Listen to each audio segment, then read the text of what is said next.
নির্বাচন আয়োজনে সময়সীমা বেঁধে দেওয়ার পক্ষে নয় জামায়াত, তবে সক্ষমতা যাচাইয়ের জন্য আগে স্থানীয় সরকার নির্বাচনের দাবি দলটির। রাজধানীর একটি হোটেলে সংবাদ সম্মেলনে জামায়াত আমির জানান, দুর্নীতি ও দুঃশাসনমুক্ত দেশ উপহার দিতে চান তারা। বাংলাদেশের শক্তিশালী থার্মিক স্টিল বার ফেমাস স্টিল লিমিটেড। আগামী দিনগুলোতে বিচার বিভাগের নিবন্ধন ফিরে পাওয়ার পর জামাত ইসলামীর প্রথম আনুষ্ঠানিক সংবাদ সম্মেলন, যেখানে উঠে আসে গণ অভ্যুত্থান, রাজনীতি, নির্বাচন সহ বেশ কিছু বিষয়। সদ্ব্যবহার করেন নাই। স্বাধীনতার পরবর্তী সময়ে ক্ষমতার পালাবদল ইস্যুতে রাজনৈতিক দলের সমালোচনা করেন জামাত আমির। সামনে আনেন দলটির সাথে হওয়া বৈষম্যের আদ্যপান্ত।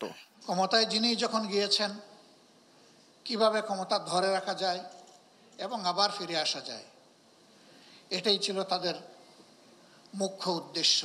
আমরাই একমাত্র সেই দুঃখ জর্জরিত দল, যেই দলের 1 থেকে 11 জন পর্যন্ত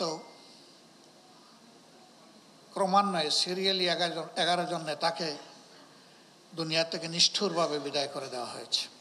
জানান, নির্বাচন নিয়ে জামাত ইসলামের ভাবনা। প্রত্যাশা করেন নির্বাচন কমিশন তাদের চেয়ারে সম্মান রাখবে।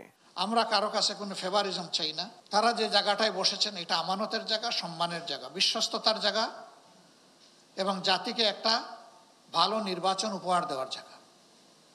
আমরা আশা করব তারা তাদের সম্মান নিজেরা রক্ষা করবেন। গুরুত্বপূর্ণ সংস্কার সম্পন্ন করে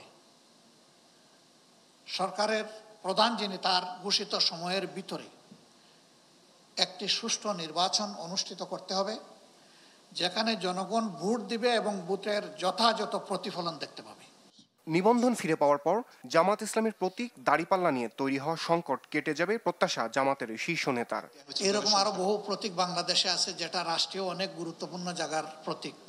এই কারণে বাংলাদেশ জামাত ইসলামের দাড়িপাল্লা যেতে পারে না। সংবাদ সম্মেলনে অংশ নেন রাজনৈতিক দলের প্রতিনিধি ও কয়েকটি দেশের কূটনীতিকরা। Mission share. Ramiz Hussain, channel 24, Dhaka.